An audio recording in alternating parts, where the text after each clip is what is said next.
Imagine waking up one morning and discovering that they've decided to create a second sun here on Earth. Sounds like a script straight out of a science fiction book, right?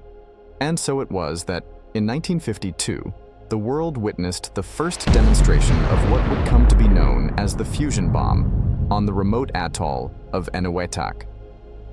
The protagonist of this historic moment was Ivy Mike, a colossus of technology that, despite its enormity and lack of practicality, opened the world's eyes to the terrifying potential that nuclear fusion possessed. So what makes this day so special? What happened to turn an apparently ordinary date in the calendar into a historic moment that makes us question the limits of human ambition? The answer involves science, power, and a dose of daring that defies the imagination. On that date, we were on the verge of witnessing an experiment so audacious that it could well alter the very essence of our planet. Now, keep that curiosity burning, because we're only just beginning to unravel this fascinating episode in our history. Up there, 6,524 miles above the ground, a Tupolev Tu-95 airplane carried with it not only the responsibility, but the power to change the world as we knew it. And indeed, that day has gone down in history as the day we created a second sun on Earth. But how did we get there? The history of nuclear bombs, including the notorious hydrogen bomb, is indeed a tale full of fascination and a pinch of terror. It transports us to an era marked by a striking paradox.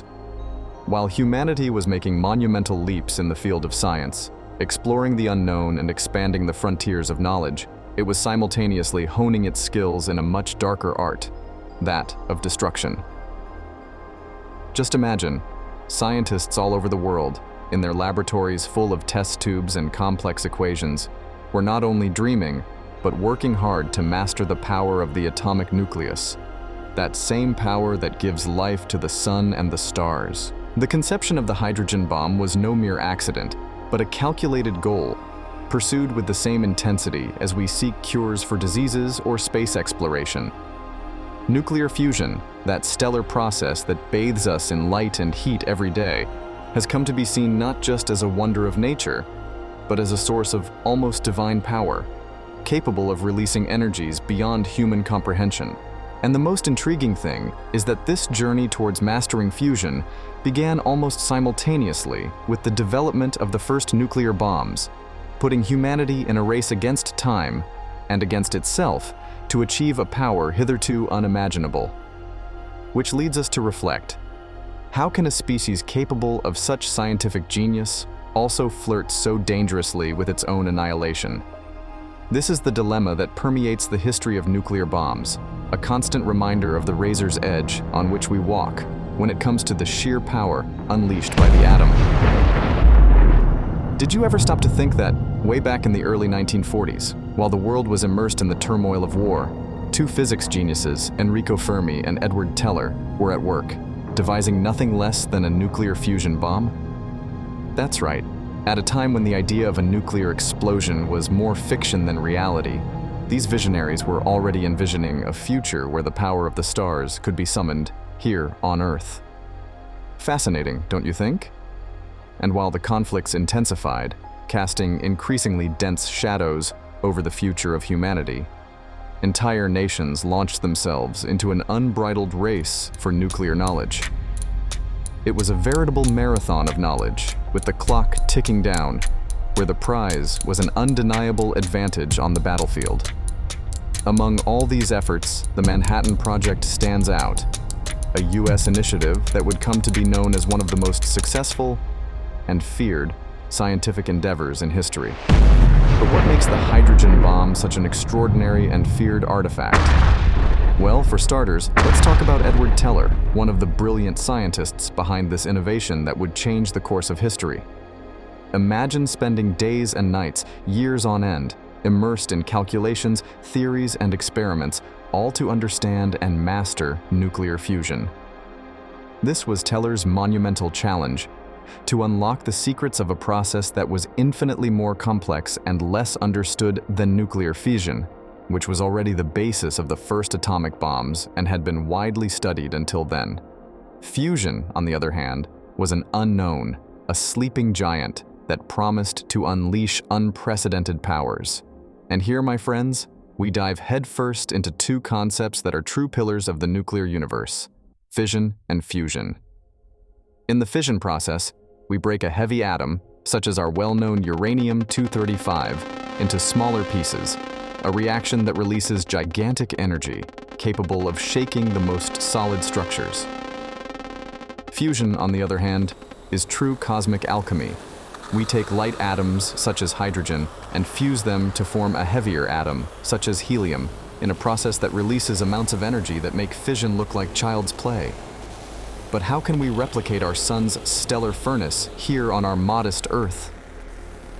The answer, my friends, came in the form of an idea as brilliant as it was audacious, courtesy of the genius mind of Teller and his collaborator, Stanislaw Ulam. They proposed a solution that sounds like something out of a science fiction novel. Why not start nuclear fusion with a little push from a fission bomb? This concept, which would become known as the Teller-Ulam design, was the master key that unlocked the door to modern fusion bombs. In other words, they combined the brute force of nuclear fission with the sheer power of fusion to create something totally new. A device capable of unleashing unparalleled destructive force. And so Teller-Ulam's design not only established itself as the basis for all the hydrogen bombs that followed, but also marked the beginning of a new era in human history, one in which the power to recreate, on a small scale, the energy of the sun itself was within our grasp. Yes, but believe it or not, this scenario has almost come true.